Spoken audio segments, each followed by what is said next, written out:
Minnetonka. I'm David Law, Superintendent of Minnetonka Schools. Thank you for joining us for this episode of our district podcast, Ahoy, Minnetonka.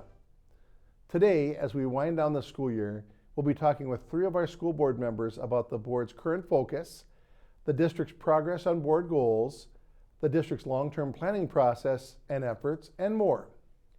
I'm so excited for our listeners to get a glimpse of the behind the scenes of how the school board is involved in the governance of the district. And with me today is our school board chair, Meghan Selinger, our school board treasurer, Dan Olson, and one of our school board directors, Kemerie Foss. Welcome. Please introduce yourself and give us a background about your community involvement and your connection to the school district and what led you to run for the board. Me? All right, I'm Dan Olson.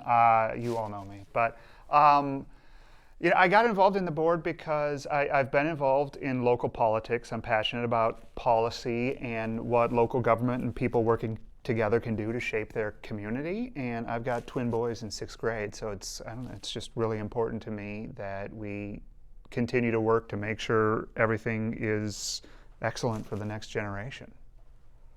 Thank you. Kemerie or Meghan? Hi, I am Kemerie Foss, first-year school board member. I love this district. I've been involved in this district with both my children at the elementary level, middle school PTO, Minnetonka Public Schools Foundation Board, raising money for the teacher grants, which was an honor. And I'm very passionate about what my family has received from the district and trying to give that back and pay it forward. Thank you. Meghan? And I'm Meghan Selinger. I was actually a teacher for about 14 years. I taught high school chemistry, and so when we moved into the Minnetonka district, and I had young kids at the time, they're now in 2nd grade and 6th grade, but I really ran because I want to keep what Minnetonka does so well and make sure that my 2nd graders' friends and he have the same opportunities all the way through high school that our current students do. Thank you. You know, most community members have no idea what a school board member does. I mean, I think people understand there's a board and they know you have meetings, but what happens behind the scenes in the school board? And Meghan, you've been on the board the longest. I'll start with you. Well, the school board is the governance of the district. So we set the policies, we set the goals for the district, but we only have one employee, and it's this guy, the superintendent, Mr. David Law. So we are in charge of hiring the superintendent, and once the superintendent is in place, he is in charge of all the day-to-day operations. So he works with administrators, make sure that they are working with teachers and staff to have a trickle down from all the policy at the top all the way down into the classroom where our students are. Dan or Kemerie, anything that you've picked up here in the last few months? I mean, I think a lot of our work is really, the vast majority of our work is sort of dictated, the timeline is dictated for us. The state, the Department of Education has a lot of requirements, be it when we need to pass a budget or set our goals and policies, implement a calendar, things like that. So a lot of the work we do, and I mean we're aided by your administration being extraordinarily on top of all this stuff, is just making sure we dot our I's and cross our T's as far as statute goes so the district can just run smoothly. Yeah. Kemerie? I think the goals are there in place to ensure that we're all striving to be the best that we can be and supporting those goals. The one in particular is the excellence in well-being and connection and belonging that I feel very passionate about, and I feel like when the principals come and present to the school board about how they're working toward those goals, that's one of my favorite parts of being on the school board. We've talked about goals a little bit. For the public to hear, how does that process work? About what does the school board decide is important to work on for a period of time? Meghan? Well, I would say that the goals are kind of an always evolving process. So we don't start from scratch each year. We kind of take the previous version of the goals and we get as much feedback as we can. So we do surveys for the community and students and staff. And we take that feedback and we look at the goals and we kind of drill down into them to maybe rearrange the priorities or highlight things that have emerged as really important. This year in the fall, the survey really showed that people didn't understand the goals, and they were saying they need to be more digestible so that we know what they mean. And so we spent a lot of time really working on just clarifying and making them more user-friendly, honestly. And Kemerie mentioned, mental health and social emotional connections in school and belonging as one of the goals. What are some of the other goals over the next year that the board has prioritized? I mean, we have a lot of goals. It's sort of like Meghan said, it's a constantly evolving thing about the district we want to grow into, and a reflection of our community's priorities. But we want the excellence in well-being and connection and belonging, excellence in student achievement, educationally and personally. We want to be good stewards of the district and the community's resources. So financially, a goal is to set ourselves up for long-term success. I'm sure I'm missing some of them. Organizational support Yeah. is a big one that I see our administration really working toward on a regular basis as well. How we set those goals, how does the community find out about what's happening with those goals?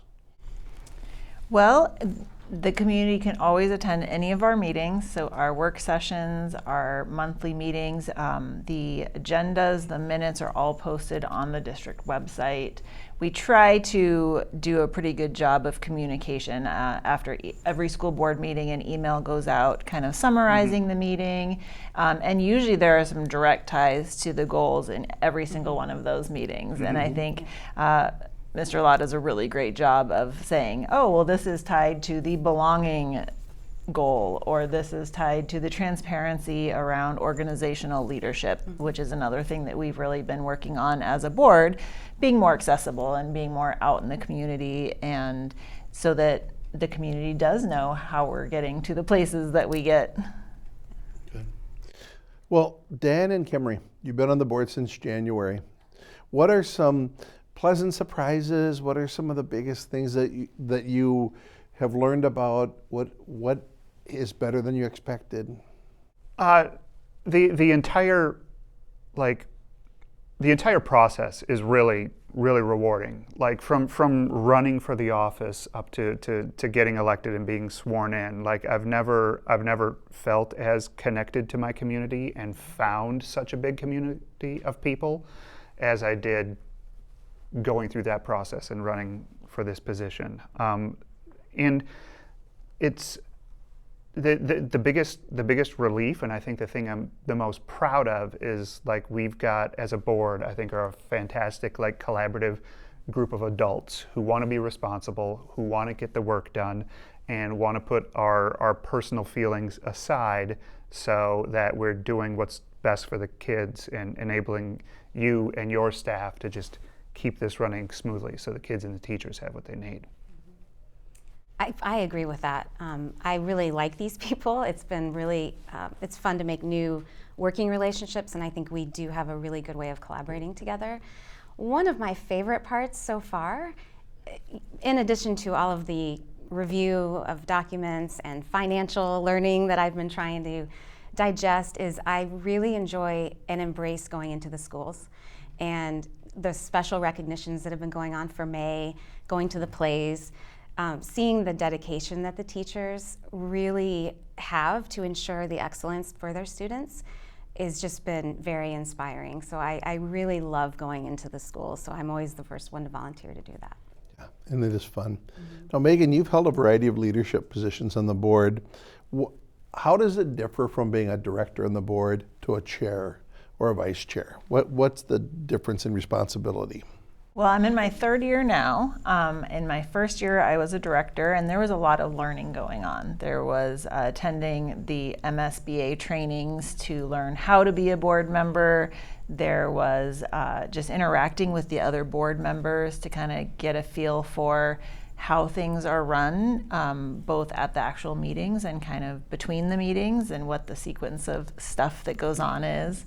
And then I think in that first year, just attending the committee meetings was really helpful and useful because I got to see what each of those committees does and talks about. And then in my second year, when I was vice chair, it was the opportunity to kind of just build on that and learn what leadership looks like. I was able to attend the leadership meetings with Lisa Wagner as the chair and with Superintendent Law to talk about how the agendas are set, how when things arise in the district come up, how they're handled, how they're communicated to the board. And then that really led into setting me up for success as chair because I kind of knew what to expect from that point of view around how we create the agendas and how we disseminate information out to the community.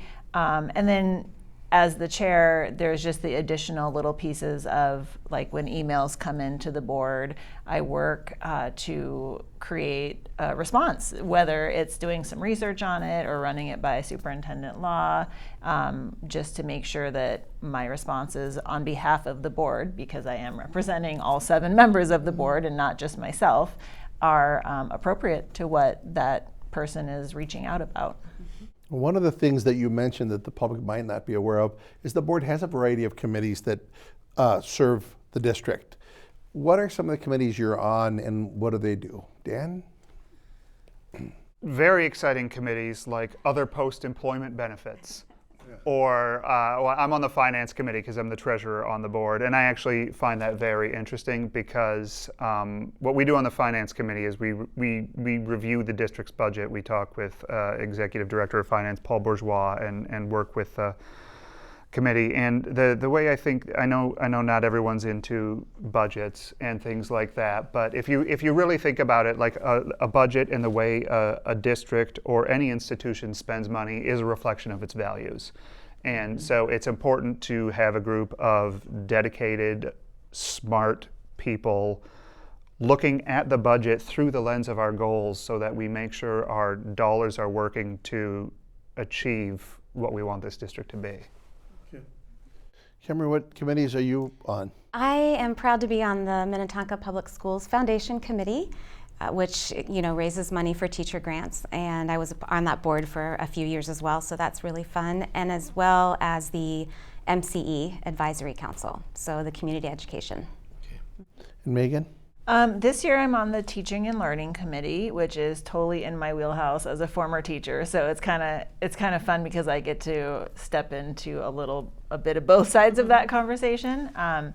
And I'm not on it this year, but one that I wanted to mention is I was on the PTOA Leaders Committee for a year, and that was so informational because you go and you get to hear from the PTO leaders at all the different school sites and hear what's going on in the schools and what events they have going on. Just a great group of people. So that was one that I really enjoyed, especially in my first year, just kind of getting the lay of the land. There are a variety of partnerships like Tonka Serves or Tonka Cares or the Family Collaborative, other ways that board members can engage with the community on behalf of the district and share updates like you all do with those committees. Are there any of the responsibilities of the board that you haven't shared that you think the public might be interested in? Other things you might be asked to attend or interested in attending that are part of your board responsibilities? I love being out in the community, and it's always really inspiring, I would say, when parents see board members at some of the functions. I attended the Continental Math League recognitions today and then the one at West last week. And it's just phenomenal to see the achievements that our students are making in our district. And I like meeting people in the community because sometimes they don't really know that the board is involved at that level. So I like doing that. Yeah, I agree with Kemerie. I think it's been really fun this year because my signature has been on some of those certificates that the students are receiving, and I've had so many kids and parents reach out and be like, "Hey, you signed my certificate," and genuinely excited, which is kind of cool.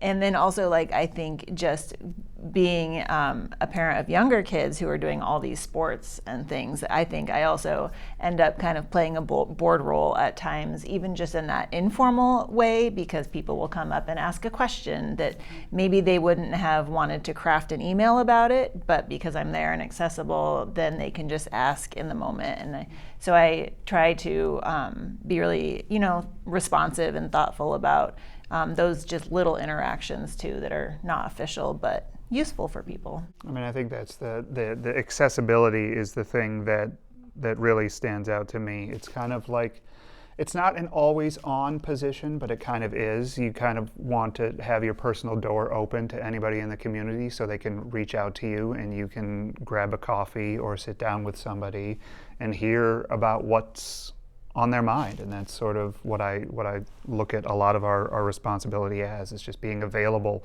to the community to hear folks out when they've got something they want to talk about. Well, as we wrap up the school year, look into the next year, one of the things that we had just sent a letter about was some of the financial challenges. Dan, you're on the Financial Advisory Committee, and that's, school finance is complex. Our community will probably want to know, how did we get to this spot? How do we get out of it?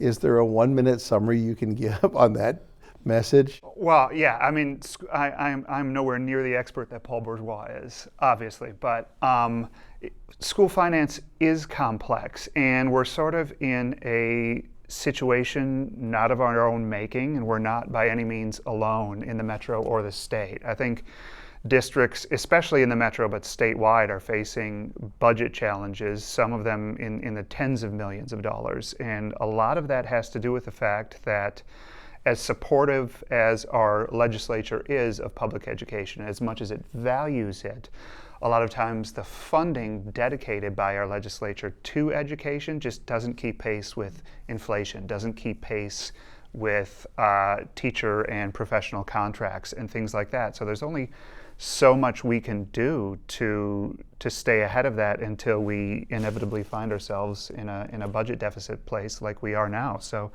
at this point, it's about, we've got a deficit, we have to balance our budget, and I think you and Paul are doing a fantastic job. It's just about being sensitive and communicating the hard work that we have to do to get that into balance, because like Meghan said, we want to preserve all the opportunities that we have and make sure that the next generation has that stuff too. Being thoughtful about what is important in our community and supporting that with our resources. Yeah. Well, if that's one of the challenges, let's talk about, as we wrap up the school year, what are some of the things you're most excited about in the last month of school? Graduation. I'm really excited to be a part of it this year. I'm always impressed by the stories and the graduation speeches that we hear. My son was, Mr. Cossette was one of his speakers, and it was just I still remember that to this day. So that was really exciting. And I just think it's really, it's the culmination of so much work by so many people, the staff, the administration, the teachers, the families, the students themselves, that Minnetonka has prepared them for, and it's just really exciting to watch. I'll kind of add to that. In addition to the graduation transitions, I love seeing all the students that are at that point of transition, whether it's from preschool to kindergarten or from 5th grade going into middle school and kind of that nervous excitement of going to high school. It's just fun to see that kind of energy. And I would also say that I'm excited with some of the board work that we've started that's going to continue into next year, like the Facilities Task Force and the Nutrition Advisory Committee. Both of those things were very reflective of things that we heard from the community and from our staff. And I'm just excited to see what work gets done over the summer and into the fall and kind of where that takes us. Yeah, I mean, Kemerie and I have only had like 4 months on the board, so it is exciting to like go through the entire cycle of a school year and deal with new things and as they come up and figure out what the cadence of operating a district is like. And like the growth that you were talking about. I mean, just as a parent, my boys just made the leap from 5th grade to 6th grade, and seeing that growth from the beginning of the year, being sort of nervous 6th graders who didn't really know how to manage themselves, to the end of the year, it's it's really great. And just to know that that's happening district-wide is pretty awesome. Well, I want to thank you all for being here and taking some time to talk with our community about the role of a board member. I want to thank you for your service. We're coming off a period of time where people were a little intimidated to run for the school board, so we appreciate you putting yourself out there and representing our community. And I want to thank you for joining us for this episode of Ahoy, Minnetonka. We'll see you around.